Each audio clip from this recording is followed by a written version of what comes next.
Yes, and start. Honorable Speaker, Sir, it was our government which set up a separate department of fisheries, realizing the importance of existing fishermen.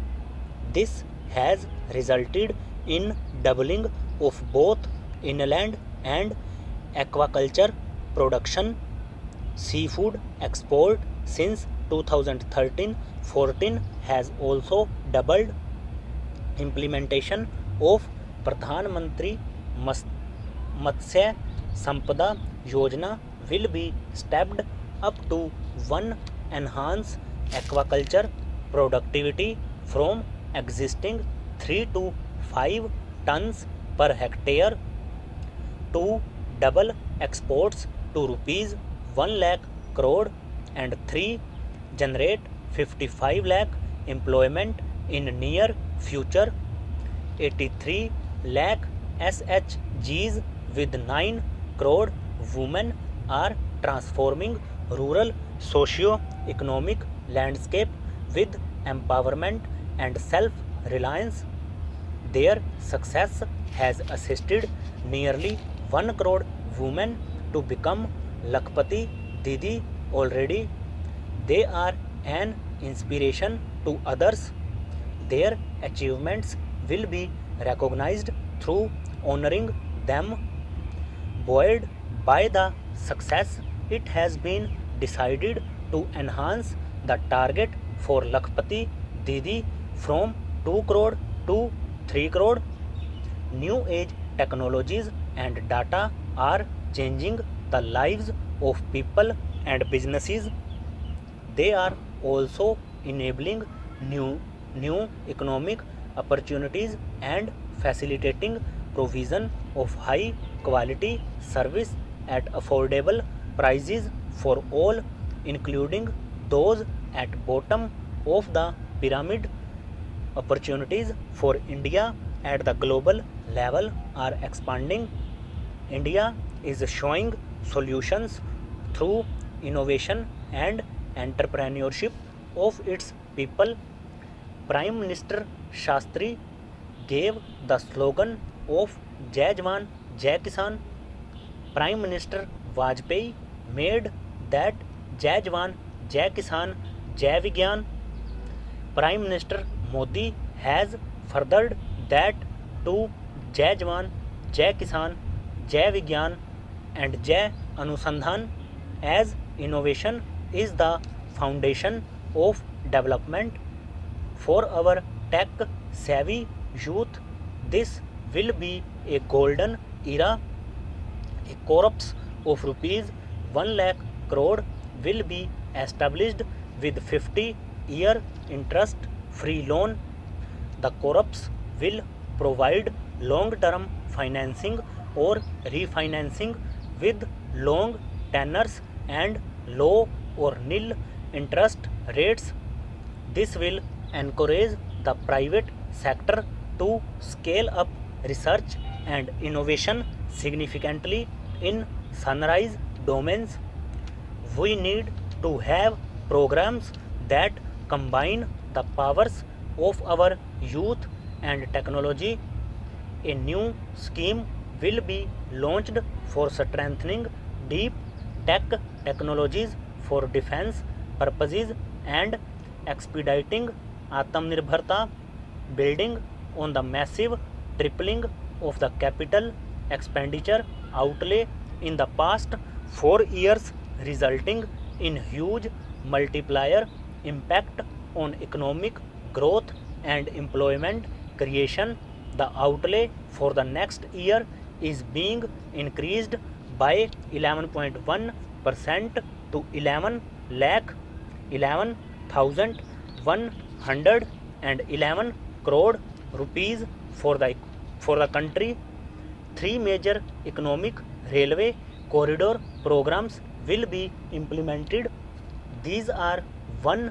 Energy, mineral and cement corridors, 2. Port connectivity corridors and 3. High traffic density corridors. The projects have been identified under the PM Gati Shakti for enabling multimodal connectivity. They will improve logistics efficiency and reduce cost. The resultant decognition of the high traffic corridors will also help in improving operations of passenger trains, resulting in safety and higher travel speed for passengers. Together with dedicated freight corridors, these three economic corridor programs will accelerate our GDP growth and reduce logistic costs. 40,000 normal rail bogies will be converted to the Vande Bharat standards to enhance safety, convenience, and comfort of passengers. The aviation sector has been galvanized in the past 10 years. Number of airports have doubled to 149. Roll out of air connectivity to Tier 2 and Tier 3 cities under Udan scheme has been widespread. 517 new routes are carrying 1.3 crore passengers. Indian carriers have proactively placed orders for over 1,000 new aircrafts.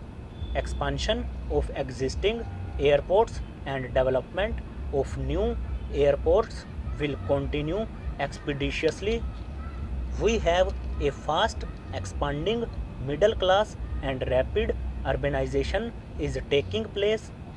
Metro, rail, and Namo Bharat can be the boon for the required urban transformation. Expansion of these systems will be supported in large cities focusing on transit-oriented development. Towards meeting our commitment for net zero by 2070, the following measures will be taken. Viability gap funding will be provided for harnessing offshore wind energy potential for initial capacity of 1 gigawatt. Coal gasification and liquefaction capacity of 100 MT will be set up by 2030. This will also help in reducing imports of natural gas, methanol, and ammonia. Phased mandatory blending of compressed biogas in compressed natural gas for transport and piped natural gas for domestic purposes will be mandated. Financial assistance will be provided for procurement of biomass aggregation machinery to support collection. Our government will expand and strengthen the e-vehicle ecosystem by supporting manufacturing and changing infrastructure. Greater adoption of e-buses for public transport networks will be encouraged through payment security mechanism. For promoting green growth, a new scheme of bio manufacturing and bio foundry will be launched. This will provide environment friendly alternatives such as biodegradable polymers, plastics, pharmaceuticals, and agri inputs. This scheme will also help in transforming today's consumptive manufacturing chain to the one based on regenerative principles. For promoting climate change activities for Blue Economy 2.0, a scheme for its restoration over.